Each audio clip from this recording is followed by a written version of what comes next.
नमस्कार, हम नागरिक देख रहे हैं आप और मैं हूं आपके साथ प्रीति कश्यप। ये जो ठीक मेरे पीछे आप ये पोस्टर देख रहे हैं, ये सस्पेंडेड मूवी का पोस्टर है जो कि गोरखपुर की मूवी है और 17 तारीख को रिलीज़ हो रही है। मेरे साथ इस मूवी के डायरेक्टर हैं प्रदीप सर। सर, आपका बहुत बहुत स्वागत है हम नागरिक न्यूज़ पे। बहुत बहुत धन्यवाद आप लोगों का वार्ता के लिए। सर, सबसे पहले तो आपको शुभकामनाएँ। आज पोस्टर रिलीज़ हुआ और मूवी भी रिलीज़ होने वाली है 17 तारीख को, तो क्या ख़ास है मूवी में? दरअसल ख़ास तो कई चीज़ें हैं जो मैं शेयर करना चाहूँगा आपसे। पहले तो सबसे बड़ी ख़ास है कि गोरखपुर में बनी ये पहली हिंदी फीचर फिल्म है जिसमें सभी कलाकार स्थानीय हैं। यहाँ तक कि हमने डबिंग भी यहीं पे की है, बैकग्राउंड म्यूज़िक और म्यूज़िक जो डायरेक्टर थे वो भी यहीं के हैं। जो दो राइटर हैं, एक हैं प्रोफेसर वशिष्ठ अनूप, वो BHU में प्रोफेसर हैं, और दूसरे यहाँ के शायर हैं महेश आशिक साहब, उनकी गज़लें ली हैं हमने। बाकी सब कुछ लगभग यहाँ पे हुआ, लेकिन चूँकि हमारी यहाँ पे एक सीमा है, चूँकि यहाँ पे पूर्वांचल में या इर्द गिर्द के इलाके में कहीं कोई सिनेमा के लिए कोई ऐसा सेटअप नहीं है जिसमें कि हर चीज़ हो सके, और एक हद के बाद हमें मुंबई की तरफ जाना ही पड़ता है। मैं मुंबई गया और फिल्म के जो एडिटर हैं हमारे असीम सिन्हा, इस वक्त श्याम बेनेगल की फिल्म आ रही है मुझे द मेकिंग ऑफ नेशन, ये बांग्लादेश और इंडिया दोनों का कोवेंचर है, तो उसका एडिट कर रहे हैं। और श्याम बेनेगल की मैक्सिमम फिल्मों को उन्होंने एडिट किया है। खुशकिस्मती हमारी है कि उन्होंने मेरी फिल्म, हमारी फिल्म सस्पेंडेड का को एडिट किया है उन्होंने। और बाकी जो प्रोफेशनल्स हैं, बहुत हाई लेवल के लोग हैं, जो साउंड के हैं और जो कलर करेक्शन किए हैं, वो सारे FTI के लोग हैं और इस वक्त बड़े ऊंचे मुकाम पे हैं मुंबई फिल्म इंडस्ट्री में। लेकिन खुशी है कि यहाँ के आर्टिस्टों को लेकर काम करना और एक पहली हिंदी फीचर फिल्म बनाना अपने आप में बहुत सारी चुनौतियाँ समेटे हुए था। दूसरी बात है कि हम कैसी फिल्म बनाएं। मेरा करियर कार्टूनिस्ट का भी रह चुका है, बहुत सारे कार्टून्स मेरे न्यूज़पेपर्स में पब्लिश हो चुके हैं। वो देयर पॉलिटिकल कार्टून्स हुआ करते थे। तो चीज़ों को देखने का एक जो नज़रिया होता है, वो एक कार्टूनिस्ट का नज़रिया कुछ अलग होता है। तो जो समाज के अंतर्विरोध हैं वो समझना ज़रूरी होता है, और साहित्य का एक्सटेंशन ही सिनेमा की तरफ जाता है। हम कुछ कहना चाहते हैं, जैसे यहाँ पे बताया गया कि साहित्य फिल्में मात्र मनोरंजन का माध्यम होती है। ये आम धारणा लोगों ने बना रखी है कि सिर्फ मनोरंजन के लिए सिनेमा होता है, जबकि टोटल गलत बात है। ये कॉन्सेप्ट बदलने की ज़रूरत है कि सिनेमा मात्र मनोरंजन नहीं बल्कि अभिव्यक्ति का माध्यम होता है। आप कुछ कहना चाहते हैं, सिनेमा एक माध्यम है, लेकिन सिर्फ हंसाना इसका उद्देश्य नहीं। और दूसरी बात है कि हमारे क्षेत्र की एक बड़ी प्यारी सी भाषा हमारे यहाँ की है, भोजपुरी, जो इस वक्त मैं नहीं समझ पाता कि यहाँ की ज़िंदगी, यहाँ के संघर्ष, यहाँ पे जो सपने हैं और उनको समझने में अभी तक सक्षम हुई है। नतीजा क्या है कि जिस तरह यहाँ के कलाकारों का पलायन होता रहा है, मुंबई, लुधियाना, गाज़ियाबाद, दिल्ली, ऐसी जगहों पे, दरअसल लोग स्कोप को ही ढूंढते हैं। हाँ, तो ये हुआ क्या कि ये जो पलायन हुआ है और यहाँ के कलाकारों का भी पलायन हुआ है, और ये कहानी आज की नहीं है। इस पूर्वांचल के कलाकारों का एक बहुत बड़ा तबका है जो पता नहीं कब से, मैं बता नहीं पाऊँगा कब से पलायित होकर वो जाता था बम्बई, और बम्बई में जाके संघर्ष करना अपने आप में बहुत मुश्किल है। सबसे बड़ी वो आर्थिक चुनौतियाँ हैं। आप घर रह के संघर्ष कर से कुछ कर सकते हैं। मुंबई, यहाँ उनके पास कोई विकल्प नहीं है। तो मेरा ये था कि क्यों नहीं, यहाँ के कलाकार बहुत अच्छे, यहाँ के निकले हुए बहुत सारे लोग हैं जो आगे चल के जिनको मौका मिला, लेकिन एक बहुत बड़ी आबादी है जो सोच भी नहीं पाते कि हम मुंबई जा पाएंगे। वो मध्यम वर्ग, निम्न मध्यम वर्ग के लोग, वो सपना तो होता है, उसकी क्षमताएँ भी होती हैं, लेकिन वो सोच नहीं पाता है कि हम मुंबई कैसे जाएँ। जो आर्थिक परेशानियाँ हो, तो अन्य कई प्रकार की जो असुरक्षा से घिरे हुए लोग हैं, वो सोच भी नहीं पाते। नतीजा क्या हो कि कलाकारों का पलायन यहाँ से चलता रहा है, जिस तरह मज़दूरों का पलायन। तो है क्या कि फिर मैंने ये सोचा कि यहाँ के कलाकारों में जो क्षमता है, मैंने देख रहा, मैंने यहाँ पे कई टेलीफिल्में डायरेक्ट की, डॉक्यूमेंट्रीज बनाए। मैं यहाँ के कलाकारों को भली बातें जानता था और फिर हमने निर्णय लिया कि हम एक फ़िल्म यहाँ बनाएंगे। चुनौतियाँ मेरे सामने थी, मुझे मालूम था कितने सुरक्षा की चीज़ें यहाँ पर मौजूद थी जो किसी भी फिल्म मेकर को आगे बढ़ने से रोक सकती थी। और फिर मैंने डिसाइड किया कि चूँकि व्यंग एक ऐसी चीज़ होती जो बहुत गहरे उतर जाती है। चार्ली चैपलिन की फिल्में शायद इसलिए भी हम आज के दौर में बिल्कुल मॉडर्न पाते हैं क्योंकि उन्होंने व्यंग का रास्ता, व्यंग बड़ा कठिन है।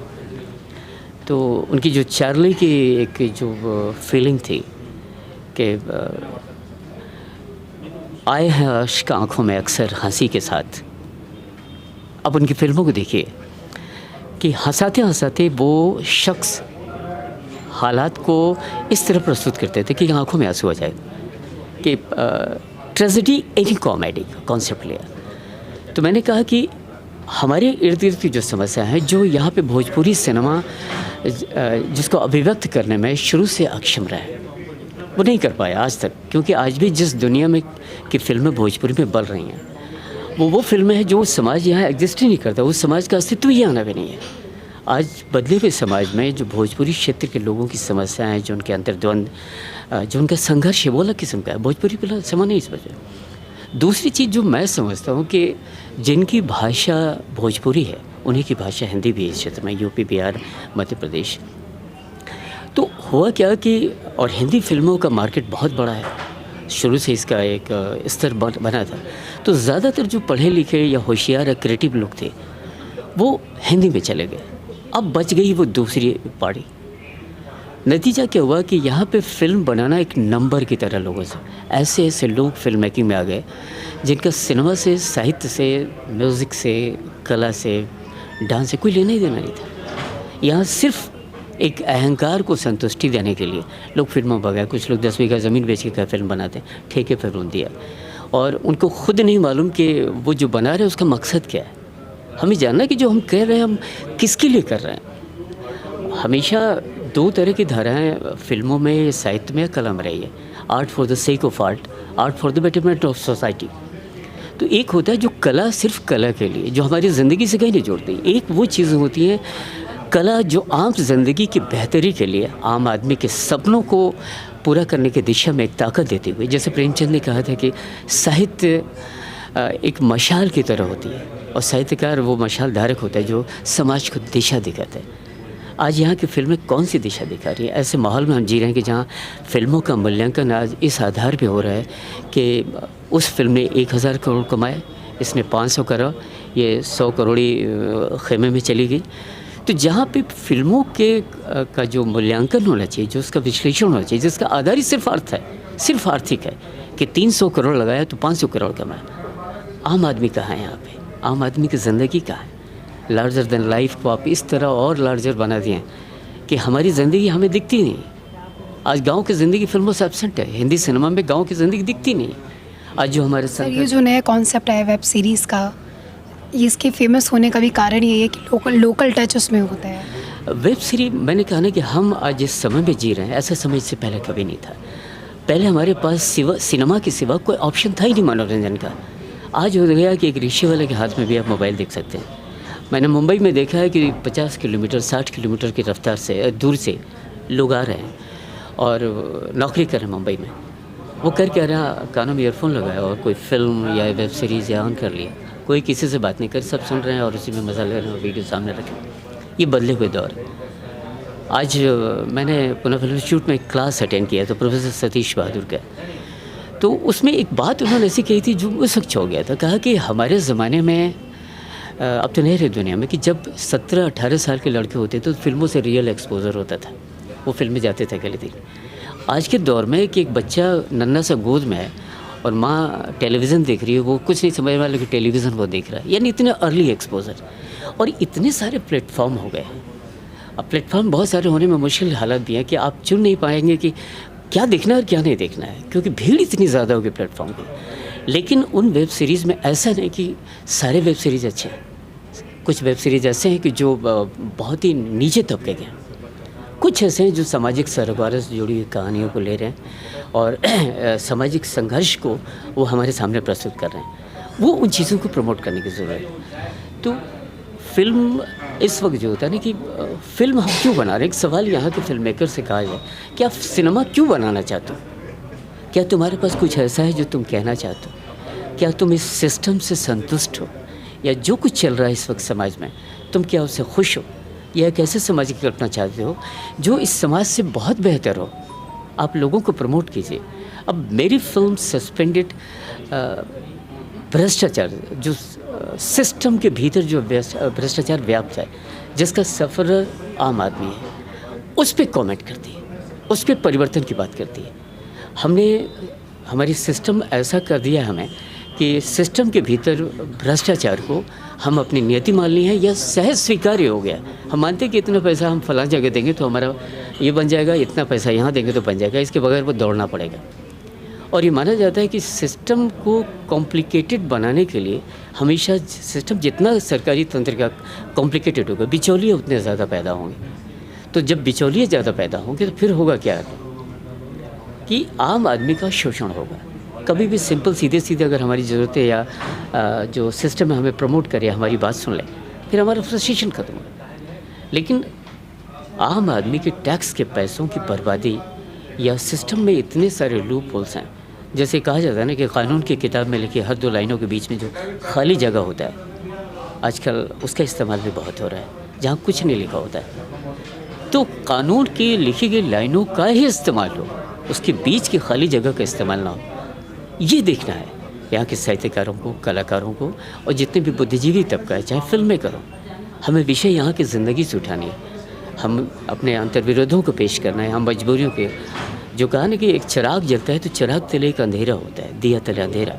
एक कलाकार का दायित्व होता है कि उस अंधेरे को फोकस करें, न कि उस रोशनी को।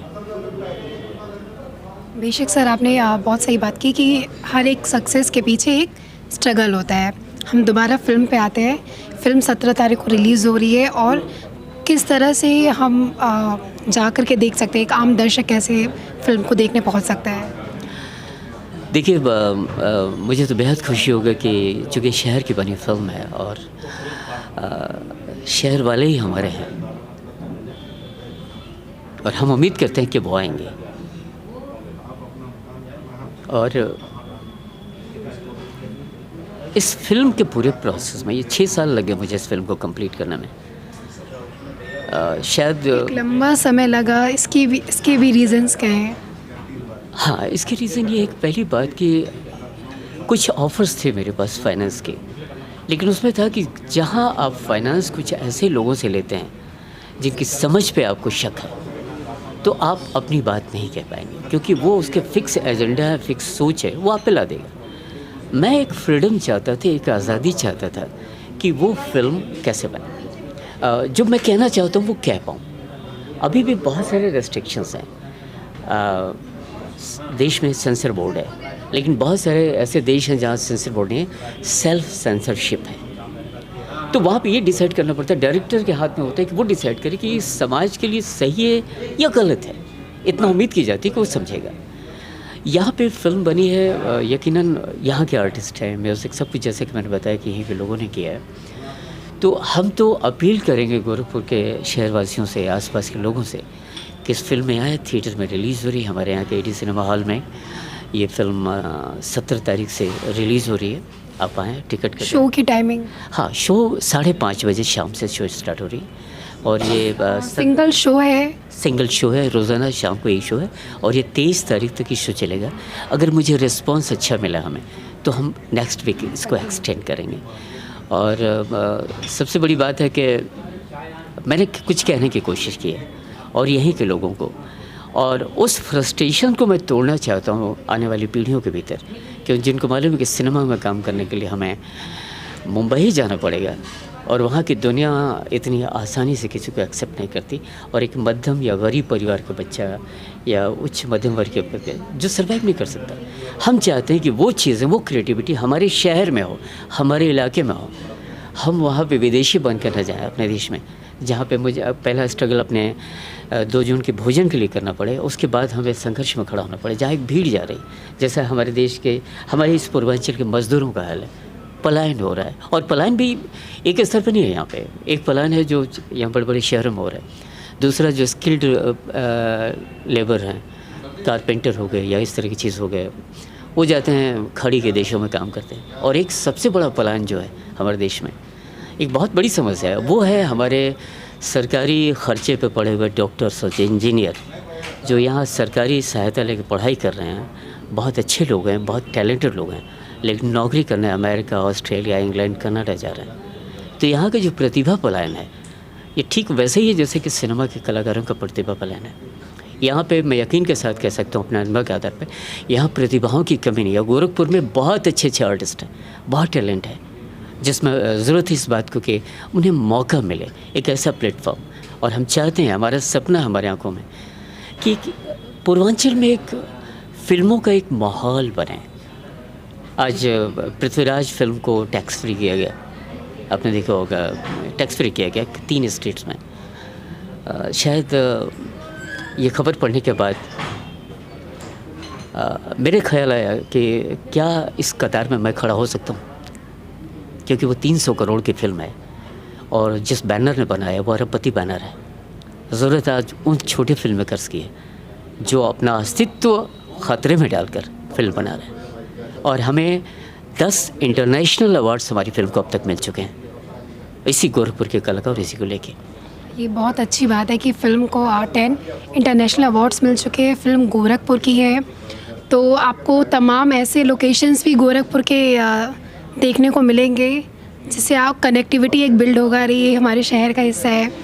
तो बेशक हम ऑडियंस से अपील करेंगे कि वो जाएं, सस्पेंडेड मूवी देखें और ढेर सारा प्यार दें मूवी को, और अपनी प्रतिक्रिया से भी अवगत करें, ख़ुद देखें और लोगों को भी प्रेरित करके वो आएँ देखें, क्योंकि हमें सख्त ज़रूरत है इसकी। बहुत बहुत धन्यवाद।